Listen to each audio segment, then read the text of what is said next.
Hello, I'm Nate Bailey, owner and operator of On the Fly Guide Service and pro staff for LTS Fly Fishing. And today I'd like to talk to you about a brand new line that has come to us.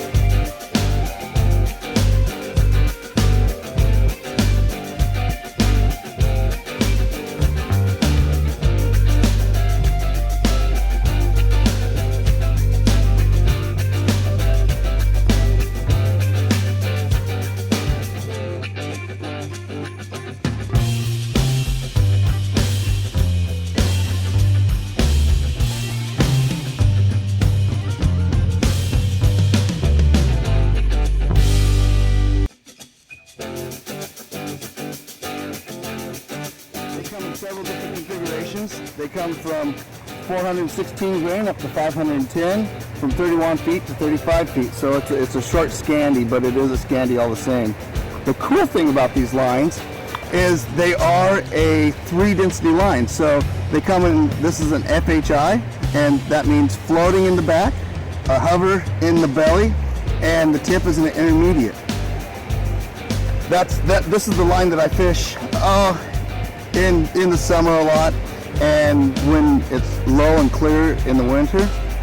With conditions that we have today, I fish either the sinking, and it's a sinking 1, 2, 3 line, which is kind of the mid line, and then the sinking this is a sinking 1, 3, 5. And the cool thing about these lines, and the big thing about the sinking lines, is if you look at them, there are 3 different densities in here, and this one's represented with 3 different colors. So, and it's just like any other Scandi, but what happens is your rear taper. Your rear taper is a sinking 1. So if you look, you can see the rear taper is the red, and then the middle is a 3, so a type 3 sinking line, and the front taper, which is the longest taper, is a 5, and this is stealthy brown, kind of a brown color. Now the cool thing about these lines, and the reason that these triple density lines are better than a full sinker that's a single density, is when you get a full sinker that's a single density, if you look at the belly section of your line, it's always going to be, that's the widest section, or the thickest section of any Scandi. So if you get a single density, they have to build this up with a heavier material. So when you cast this out and when you're drifting it through a run, this sinks before the tip does. So you get a belly in your fly line. So you're not getting your fly right down in front of the fish. With these triple density lines, it's completely different, because you're taking 3 different densities, and the heaviest density is up at the tip. So your line, it swings completely straight down through right in front of the fish. You'll be amazed at how well these things swing.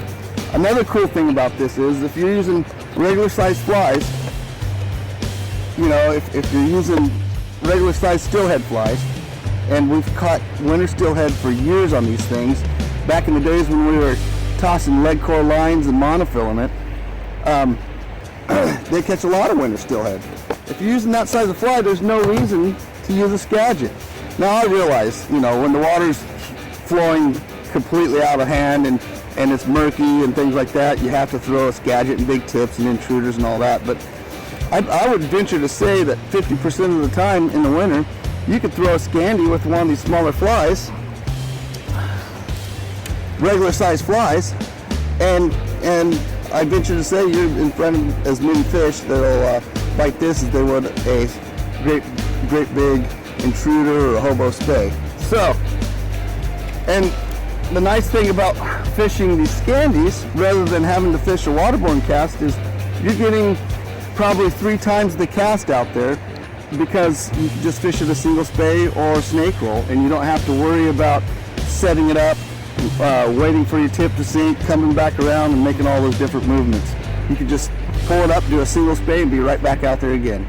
So I'm going to go out and swing a few flies for you and show you how these lines swing.